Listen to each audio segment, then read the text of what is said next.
It's March the 17th, in AD 73. We're visiting ancient Rome to watch the Liberalia, an annual festival that celebrates the liberty of Rome's citizens. We're looking in at a 17-year-old named Lucius Popedius Secundus. He's not from a poor family, but he lives in the region known as the Suburra, a poorer neighbourhood in Rome, yet close to the centre of the city. The tenants of these apartments are crammed in, which poses considerable risk.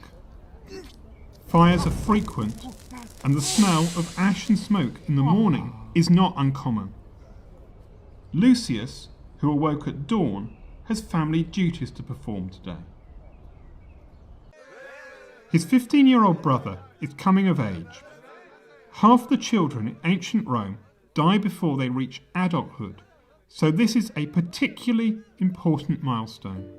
Lucius watches his brother stand in his new toga before the household shrine with its protective deities, as he places his bulla, a protective amulet, in the shrine with a prayer of thanks. The bulla had worked. It had protected him. Unlike many others, he had survived to become an adult. At 17, Lucius has almost completed his education. He has learned to speak well, make public speeches, and how to read and write both Latin and Greek. His father has taught him the types of things you can't learn in the classroom. How to run, how to swim, and how to fight. Lucius could choose at 17 to become a military tribune and command soldiers on the edge of the empire. But in other ways, Lucius is still a child. He's not trusted to arrange business deals. His father will take care of that until he is 25. And Dad will arrange Lucius's marriage to a girl 10 years younger. His dad has his eye on a family with a 7-year-old daughter. Back to the Liberalia. As Lucius leaves with his family, the shops are open as the population goes about its business. The streets are full of itinerant traders selling trinkets and people bustling from place to place. Large wagons are not allowed in the city until after the 9th hour, but the streets are still crowded. Fathers and uncles take the kids to the Forum of Augustus to see statues of Rome's famous warriors, like Aeneas, who led Rome's ancestors, the Trojans, to Italy, and Romulus, Rome's founder, and all the great generals of the Republic from more than 100 years earlier. Lovingly, we can imagine fathers and guardians with their now adult children remembering stories of Rome's glory and retelling the good deeds and sayings of the great men of the past. Lessons on how to live well and to overcome the follies of youth.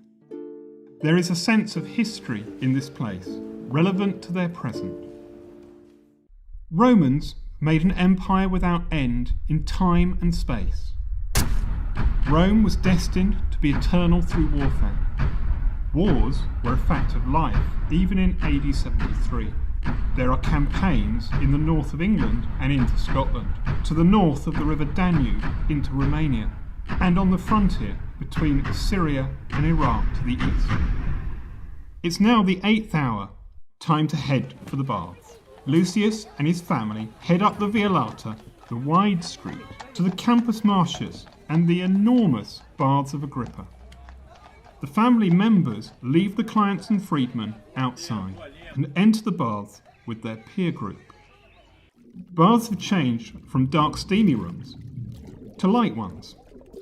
The Romans had perfected window glass. Everyone moves from the cold room to the tepid room and to the very hot room.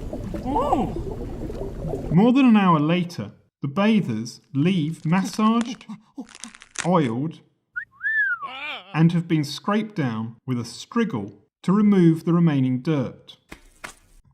At the 9th hour, 7 hours after they left home, the men return for a celebratory dinner. Dinner is an intimate affair, with 9 people reclining around the low table. Slaves attend to their every need, as the diners, through gestures, demand more food and wine. As the day closes, we can hear the rumble of wagons outside. The clients and freedmen, with a meal of robust, if inferior, food inside them, shuffle off to the now tepid baths before returning to their apartment blocks. Back at Lucius's house, the drinking continues into the night. Lucius and his stepbrother don't look too well. A slave stands by in case either of them needs to vomit. With hindsight, we know Lucius's future. In 20 years' time, the Emperor Vespasian's youngest son, Domitian, as emperor, will enact a reign of terror. Will Lucius survive?